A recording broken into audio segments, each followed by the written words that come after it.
بسم اللہ الرحمن الرحیم۔ السلام علیکم، میں منیر شاکر۔ ایک بڑا گمبھیر قسم کا مسئلہ درپیش ہے، میں آپ کے سامنے رکھ دیتا ہوں۔ جو قرآن نہیں اسے قرآن کہنا، جو اللہ کا فرمان نہیں اسے اللہ کا فرمان کہنا، اور جو قرآن میں آیت نہیں اسے قرآن کی آیت کہنا، میرے بھائیو اسے کیا کہیں گے؟ میرا اشارہ آیت رجم کی طرف ہے۔ یہ سنگسار کرنا زانی کو، شادی شدہ زانی کو سنگسار کرنے والی آیت قرآن میں نہیں ہے، مگر ہم مانتے ہیں کہ یہ قرآن کی آیت ہے۔ جو ہمارے پاس قرآن ہے اس وقت دنیا میں سب ہی جگہ پر، تو اس میں یہ آیت نہیں ہے، مگر ہم کہتے ہیں کہ نہیں، اس کے مطابق ہم سزائیں دیتے ہیں۔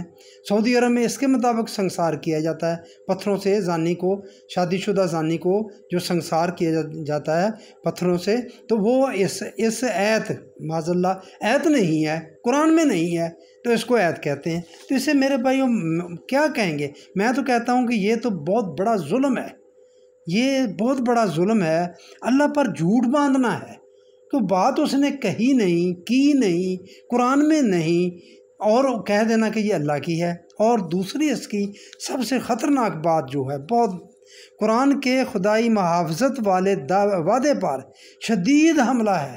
اللہ نے فرمایا ہجر کی 9 نمبر آیت میں، ہم نے اس ذکر کو اتارا ہے اور نازل کیا، اور ہم ہی اس کی حفاظت کرنے والے ہیں۔ یہ کیسی حفاظت ہے؟ یہ کیسی حفاظت ہے؟ کوئی آیت قرآن کی نہیں ہے، کدھر چلی گئی؟ یہ جو ہم شیعوں کو اعتراض کرتے ہیں کہ وہ کہتے ہیں کہ جی قرآن کو بکری کھا گئی، ہم بھی یہی کہتے ہیں کہ جی یہ آیت کھجور کے پتے پر لکھی ہوئی تھی۔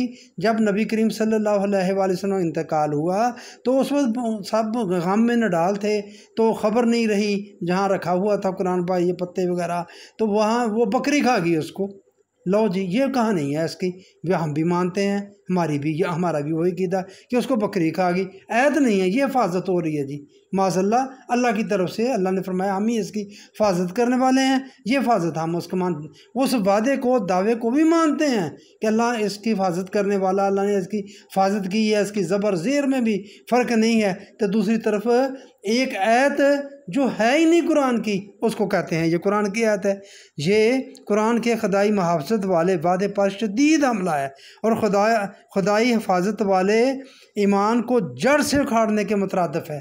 کیا مان رہ جائے گا ہمارا کہ یہ اللہ نے کیسی حفاظت فرمائی ہے، اللہ کے بارے میں کیسا تصور آئے گا؟ مگر ہم روایات کے زور پر پوری قوت سے یہ کر رہے ہیں، یہ کام کر رہے ہیں۔ بالکل، یہ بڑی لمبی کہانی ہے، روایات کی یہ بڑی لمبی کہانی اس کو کر کے بیان کرتے ہیں کہ جی یہ کس طرح یہ آیت ہے۔ میں موقع ملا تو میں آگے بیان کروں گا اس کو بھی۔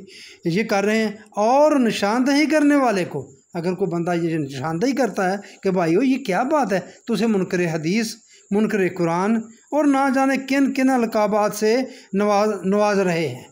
منکر جب کہتے ہیں کہ منکر حدیث ہے، چھوڑو جی اس کی بات کیا سنی، یہ تو منکر قرآن ہے، چھوڑو اس کی بات کیا سنی، بہتا کہ یہ کافر ہے، بس بات ہی ختم کر دی۔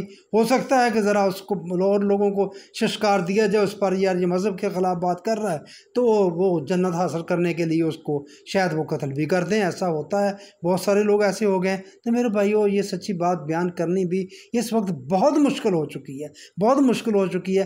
آپ کے سامنے صرف رکھ رہا ہوں کہ آپ ذرا غور کریں، آپ ذرا سوچیں کہ ہمارا دعویٰ کیا ہے، اللہ کا وعدہ کیا ہے، اور اس وعدے کو ہم کس طرح مانتے ہیں۔